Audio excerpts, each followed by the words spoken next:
یار ہم نے رمضان کا کچھ سوچا ہی نہیں، رمضان کا ہم نے کچھ سوچا ہی نہیں۔ وہ رمضان جو کسی دنیا دار کی طرف سے نہیں بلکہ یہ خود خالق کائنات کی طرف سے مہمان بن کے آ گئے۔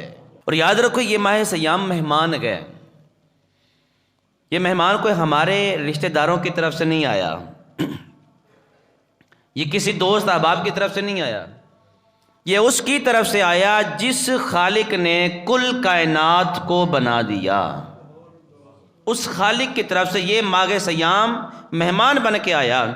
یار میرا مہمان میرے رشتہ داروں کی طرف سے آئے، میرا مہمان میرے عزیز و اقربا کی طرف سے آئے، میرا مہمان میرے دوستوں کی طرف سے آئے، میرا مہمان بڑی دور دراز سے پہلی مرتبہ ہی میرے پاس چل کے آئے تو میں بڑا احترام کرتا ہوں، بڑے ادب سے پیش آتا ہوں، بڑے اچھے سے کھانے کھلاتا ہوں، میں کوئی ایسی ویسی بات بھی نہیں کرتا جس سے اس کو تکلیف پہنچے، وہ محسوس کرے۔ یہاں تک بھی میں احساس کرتا ہوں، یہاں تک بھی میں سوچتا ہوں یار ہم نے رمضان کا کچھ سوچا ہی نہیں، رمضان کا ہم نے کچھ سوچا ہی نہیں۔ وہ رمضان جو کسی دنیا دار کی طرف سے نہیں بلکہ یہ خود خالق کائنات کی طرف سے مہمان بن کے آ گئے۔ اور آپ کو پتہ ہے حضور علیہ الصلوۃ والسلام نے ارشاد فرمایا کہ مہمان رحمت ہوتا ہے۔ جب مہمان گھر میں آ جائے نا، گھر میں کچھ بھی نہ ہو نا، پانی تو موجود ہے نا، پانی کی پلا دو، پانی کی پلا دو، رب راضی ہو جائے گا، مہمان راضی ہو جائے گا۔ مہمان رحمت بن کے آتا گئے، مہمان لے کے آتا گئے، لے کے جاتا نہیں ہے، حقیقت بات ہے۔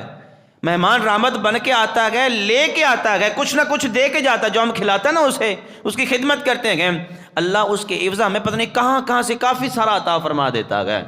یہ تو دنیا دار مہمان کی بات کر رہا ہوں، جڑا رب والو مہمان بن کے آیا ہے اس کی کیا بات ہوگی؟ جو یار رب کی طرف سے 30 مہینوں کا مہمان بن کے آ رہا ہے، پھر ہم نے اس کو بلایا بھی نہیں، خود ہی آ جاتا ہے، خود ہی آ جاتا ہے، ہر سال بعد، ہر 11 مہینے بعد خود ہی آ جاتا ہے۔ وہ رب کا مہمان جب آ جائے ہم اس کو ویلکم کریں، اس کا ادب کریں، اس کا احترام کریں۔